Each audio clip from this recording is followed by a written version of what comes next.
I don't really have a great question. I would just love to hear your general, thoughts on that game.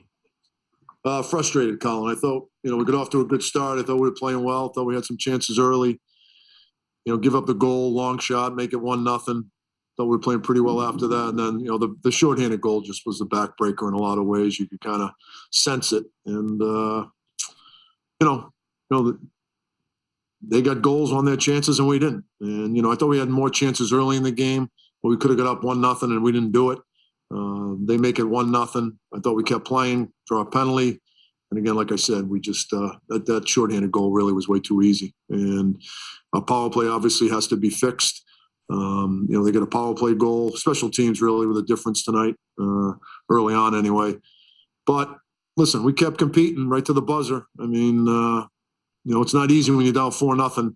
It could have got ugly, and we just kept playing. So there's certainly some positives to take out of it, and we got to dust ourselves off and get ready to play a game on Saturday afternoon. Next question comes from Vince Mercogliano. Vince, go ahead. David, you called that shorthanded goal a backbreaker.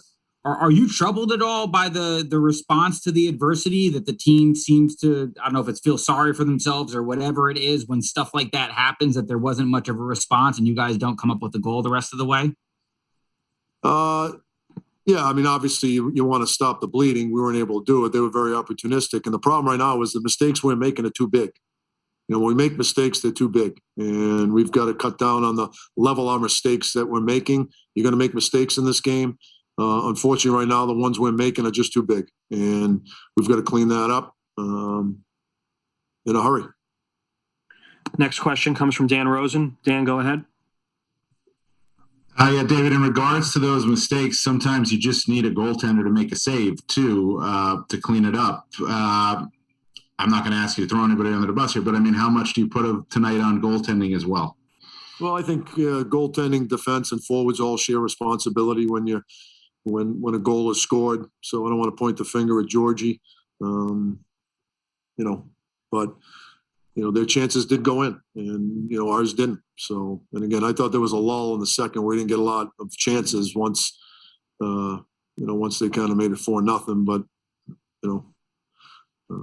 we just I don't want to point the finger at one person because this wasn't on one person. Next question comes from Vince Mercogliano. Vince, go ahead.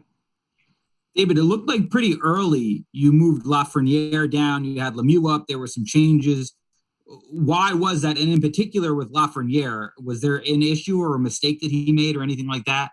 No, I thought the Strom line was having a hard time with Bergeron's line, so I put Kreider, Zibanejad, and Buchnevich back together to try to keep that line a little contained. I thought they did a good job when we played in New York. So obviously it's harder to get your matchup, but I just thought they'd give us a better chance to hopefully stop the bleeding with that line. They were kind of having their way every time they were out there. So, Rooney, Heel's been having issues with faceoffs. So it was just, the line combinations that I felt were the best line combinations to give us a chance. And then obviously we changed that and, put the kid line together.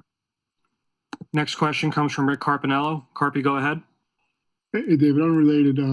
Any chance of Panarin playing Saturday? Yeah, I don't know. We'll know tomorrow. We'll have a better feel tomorrow when we practice. Next question goes to Scott McLaughlin. Scott, go ahead. Hey, David. A little bit of a BU Bruins-centric. Yeah, how you doing, Scott? I'm good. How are you? Good. When you see Grzelcyk and McAvoy together on the Bruins' top pairing, what is that like for you to see, and do you reflect on when you had them at BU?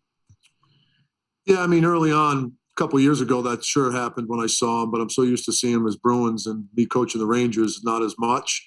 We still stay in touch quite a bit. Those two guys are special people, great kids, great players. So, but I look at them as Bruins now when we play them, not as Terriers.